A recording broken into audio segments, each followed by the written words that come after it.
জুবিনদাৰ গান শুনি ধান কাটিবলৈ আহিছো। আঘোণৰ পথাৰত কাচি ঘূৰাই কেতিয়া ধানৰ মুঠি কাটিবি।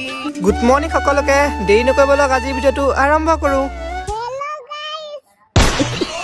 মায়ে পথাৰত ধান কাটি আছে, মোক ক'লে ছাগলীটো লৈ আহিবি আহোঁতে। হা, এইটো মই আৰু এইটো ছাগলী।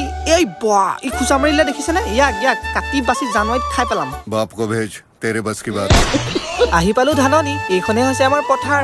বৰ্তমান হৈছে গধূলি টাইম। সূৰ্যটো চাওকচোন একেবাৰে ৰঙুৱা চোৱা হৈ আছে। মই বোলো এই কথা নহয়, হাতত ধানৰ মুঠি এটা লৈ দেখাই দিওঁ। আৰু এইফালে মামাই ধান কাটি আছে। খেতি বেছি নহয়, সেইবাবে অকলে কাটিছে। আপোনালোকৰ ফালে বা ধান কাটিছে নাই? কমেণ্ট এটা কৰি ক'বচোন।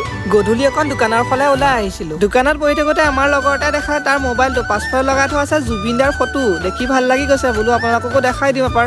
কিন্তু ন্যায় নোপোৱালৈকে জাষ্টিছৰ ক্ষেত্ৰত মাতি যাব লাগিব।